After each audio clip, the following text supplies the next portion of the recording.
Hi, Peter Boyles again. Welcome to The Shoot. I, of course, now do Saturday mornings here on 710 KNUS.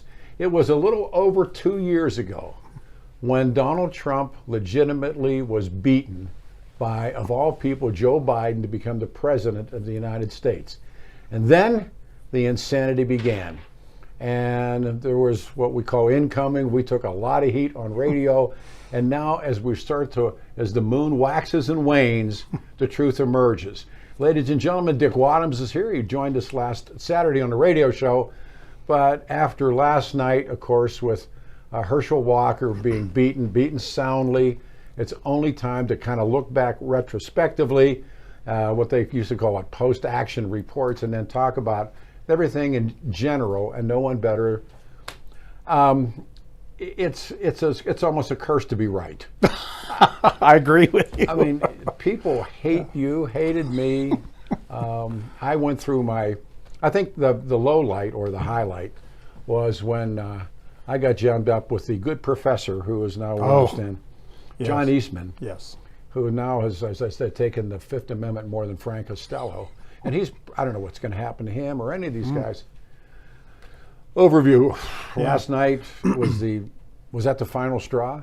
I think it was, Peter. He was recruited to run for the Senate by Donald Trump, and he became the nominee after winning a primary. But the interesting thing about Georgia, Pete, remember Trump tried to beat Governor Kemp in the primary. Kemp beat back that challenge. He tried to beat the Secretary of State. Back in November, the Republican Governor Brian Kemp, who Trump hates, he won by 7 points. As did the AG, as did the Secretary of State. Trump hates all of them. They hates all of them, and yet they won their elections by big margins. Yeah. But poor Herschel Walker, he could not win that race. Why? I mean, I can give you a list now. Dr. Oz, Sure. These are Trump-picked people. Yes. And you know what's bad, Pete, is that he endorsed Dr. Oz in that primary, Blake Masters in Arizona. You can go down the list. And after he endorsed him, and frankly got them nominated, because there's still such a base of support among Republicans, he walked away. Yeah. He raised like $250 million and spent almost none of it on those candidates. Mitch McConnell, who Republicans love to hate, but he had to come in and spend money on those candidates to prop them up. Yeah. I was reading last night, this is like this insight to Trump. Donald Trump was really great to the state of Israel. And yes, he was. Allegedly had this great relationship with Benjamin Netanyahu. And I'm reading this new book. So Netanyahu sends a note of congratulations to Biden. That's all it took. Which a national leader is going to do that to another nation. I mean, it's nothing. In fact, that's appropriate. But that's right. All it took. He turned on Netanyahu like that. Yeah. And of course, I think now with what happened at dinner last week, I think a lot of Jewish supporters are walking away from him. It's a problem, with all these on-airs, Levin and Prager and all these guys. And what are they going to do? What are they going to do? And they have been solidified Trumpers. I haven't heard what their comments have been since that dinner. There haven't been any. But there have been a lot of major Jewish donors, especially in New York, who have told Trump already, we're done with you. Yeah, you cannot sit there with those people who are anti-Semitic and expect us to stick with you. They're walking away from him. So. All right, let's go. That was kind of macro. Let's micro. Right. Last week in the back of the pickup truck, the Save Colorado. I've talked about this on the radio side, and I've mentioned it with the O'Day interview. The Colorado GOP gave its employees the day off, fear of violence. Yeah. I think by now everyone's watched at least parts of it or heard some of that insanity. I mean, calling the kinds of things they called women, and what do we do with that? Peter, when I realized the video was online, I thought, well, I think I'll listen to 10 minutes of it and just to get a flavor. No. I couldn't quit watching. No. I got progressively more disgusted and appalled. And then when they actually insulted Christy Burton Brown for her looks, which, by the way, she's a very attractive woman. I mean, plastic surgery. Yeah, she had a fake smile on her face. I got to tell you, and then calling anybody who disagrees with them rhinos, but then asswipes. I mean, and traitors, liars. It was the most appalling thing I think I've seen in a long time. Who was that guy? The one guy that started up and fired up and I don't know. I didn't know who the people are. There was that one newly elected state representative in Colorado Springs, the minister. Yeah. Boy, he's a piece of work. Yeah. But I mean, the only one who was relatively was Casper. I was going to say, Casper talked about unity. And yet, why did Casper show up for that? I mean, well, there was Bob Lee, my mentor. Yeah. Rest his soul, as they say. And Bob, I'm a kid getting into business, and Bob said, "You're going to meet a kind of a guy." And he said that when he goes to the refrigerator, opens up the door to get a beer, and the light comes on, he'll do 15 minutes. I love Casper. He's been to my home. He's a good man. I think the world of Casper. Yeah. But on the other hand, there's a handful of these people. You don't want to stand between them and a television camera. No. They'll run you over. No, and he should know by showing up, he gave them credibility. And he became, frankly, he became part of them. I hate to say it. And there's a guy that I know that I love dearly, and he was invited to speak, and he was lucky he didn't go. Good for him. Yeah, well, I think. Well, maybe. He didn't go, but they were, and they pull up as close as they can get to the Republican headquarters. Yes. And denounce them. Yes. Yeah, and declared that they were going to take over the party. Oh yeah. And what really disturbed me, Pete, was when they made references to canceling the primary. Oh yeah. Which of course. Stupid. Well, that would tell 900,000 Republicans we don't want you to participate. They don't want them because they don't want to be in the caucuses.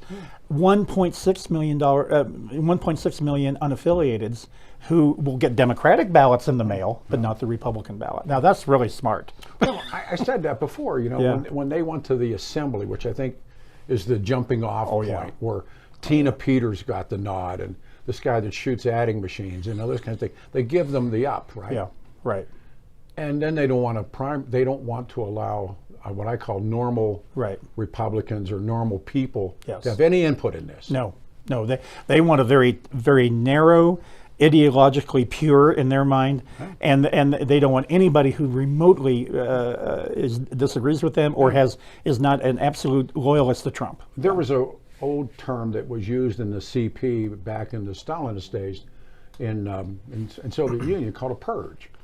And I don't know if you read a lot. Yes, but they were purging. Yes. And what was it, Peter? I was thinking about this too. What did Mao Zedong do in China? What did they call it? The Great. He did a purge, but it was called something else. Well, they had the Red Guard. They had but remember, 1,000 blossoms opening. And Lin Piao, who was his right hand person, left. They actually executed him because he wasn't well enough. There's all kinds of the death of Lin Piao. He got in an airplane and he was going to fly the Soviet Union, and the plane either crashed, blew up in the air. Yeah. There's all kinds of. But Lin Piao's dead. He knew he was going to get killed, so he tried to get out of there. Yeah. He wrote the introduction to the Little Red Book. Was written by Lin Piao. Yeah. But when the time came, well, Ernst Röhm in the head of the brown shirts, the SA, was the Night of the Long Knives. Yeah. And they went in the cell and they killed Ernst Röhm. No, it was a purge. It was a purity test. Maybe a purity and test. That's what that was last week. There's no doubt about it.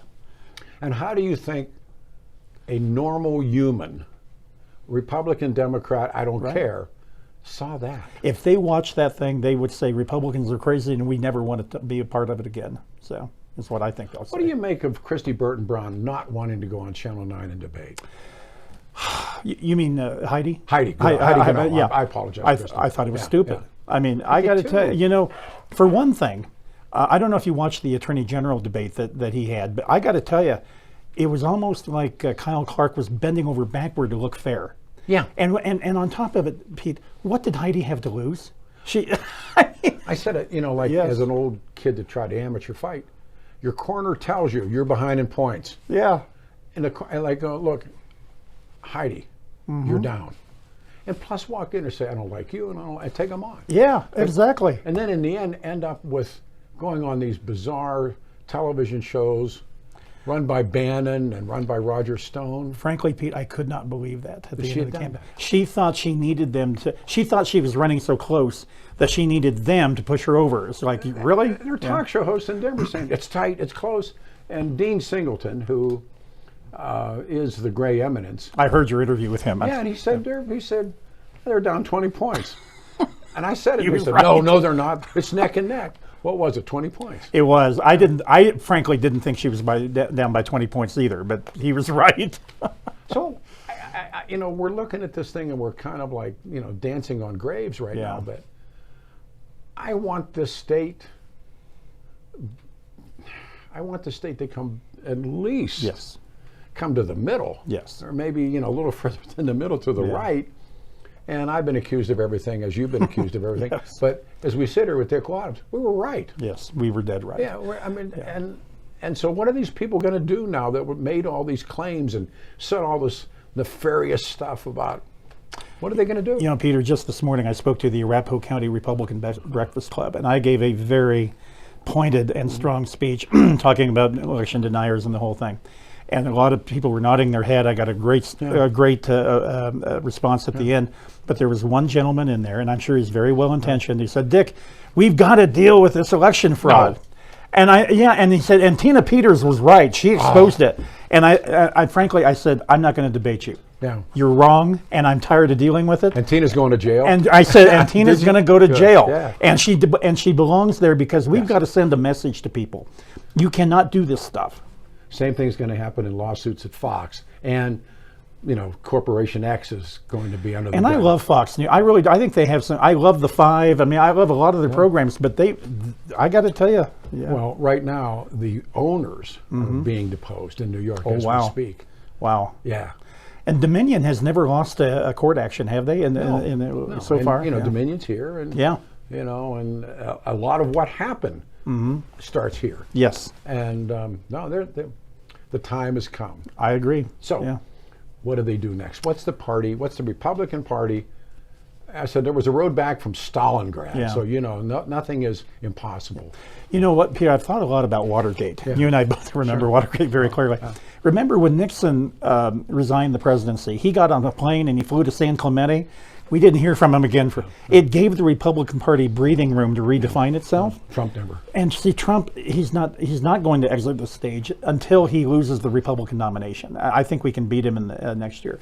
But until then, if you were a Democrat, would you not want Trump to be? I'd give him money if I were a Democrat. Mike Lindell wants to be the head of it. Would you not want that? Oh, that would be a gift if I were a Democrat. Yeah. If you're a Democrat. Oh, I can't even imagine how bad that would be. Yes. Lindell running the national GOP and Trump as the candidate. Well, and think about it. Tina Peters said she's thinking about running for state chairman. Oh, I know. And I mean, I don't think she will. From a jail cell? I bet you her lawyers say, Tina, knock it off. Yeah, knock it off. She won't do it. But it'll be somebody just as bad. I mean, but she gets talk radio. They cheered Tina off. Oh yeah. Oh yeah. Yeah. She wrecked Pam Anderson. She did. Who's a decent, good, fine person. Wonderful person, and competent and smart and all those things. She got destroyed internally. Yeah. I got email from all these different Republican operatives attacking Pam. Oh yeah, yeah.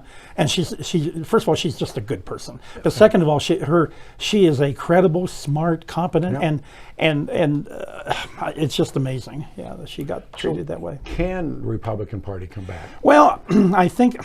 Listen, it's a long road back because, like I said, Trump is still going to be around. But there is some good news on the horizon. Look what's going on in Aurora with Dustin Zvonek on the city council in terms of dealing with crime and homelessness, and Mayor Mike Kaufman, who's done a great job out there. He has. And we've got a couple of strong legislative leaders. I mean, we're down to 22-13 in the Senate and 46-19 in the House. But Mike Lynch, who's from Greeley, is our minority, a really good guy. And then Paul Lundeen from Colorado Springs is our and I think if they offered principled opposition to the stuff we know is coming, I think that we can start kind of rehabilitating the image of the party. But it takes a while. One of the things that I was thinking last night when we were going to talk is the people who destroyed from inside the Republican Party, and you know who you are, who backstabbed Pam, who cut Joe O'Dea's throat, who did all of those kinds of things, now sit and say, what can we do about that? And they rent their garments and wear sackcloth about the Republican Party. You guys did it. Yeah. And now you're sitting around talking about, and then you show up in the back of a pickup truck. And I'm thinking to myself, did you notice the adults? Did you notice what they didn't say at that at the pickup truck news? They never mentioned Trump. Never. And he is the single biggest reason why we're taking this bath right now. Stench. And it's, in fact, If they had mentioned Trump, it would have been in the saying, well, we need to be more loyal to Donald Trump. I'm sure that's what they would have said. No, the final days in the bunker. Right. As we wrap this up, I wanted to get Dick here over on the shoot and talk. I know that, and I see the comments and stuff on, and it's great. It's First Amendment in action. Yeah. Don't you finally understand the things that you have believed for 2 years and a couple of months are lies? And Grace Slick's great line in the Jefferson Airplane when she goes, "When the truth is found to be lies," and then she says something inside you dies. Yeah. And I can't for the life of me understand why on airs and all these other people, internet people and callers, continue to say Trump won. Oh, God. He did not win that election. In fact, he himself lost the election. Yes. He should have won. And he lost these last go-rounds, too, for the country. We should be controlling the U.S. Senate probably by 53-47. Should have the House. Should Bigger, have way that bigger. 20 or 30 vote majority. Yeah. But he drove voters away from competitive Republican races. No doubt. Dick Wadhams, everybody, Saturday morning, 9 o'clock, here on 710 KNUS. Special thanks to Mark Crowley and to Brian Taylor and Kelly Michaels. And please, for heaven's sakes, drop back, kick for the coffin corner, and hope for a good roll. Because if not, hang on, it's going to get a lot worse. And let the lies go. Finally, after all of this, you got to have some sense, and you got to have some reasoning. You take a final comment if you wish on this.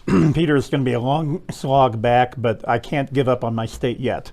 And while it might take 2, 3, maybe even 4 election cycles, I think we can. But it's as long as Trump hangs over us, we won't get there. See you Saturday morning, 9, 710 KNUS. Thanks.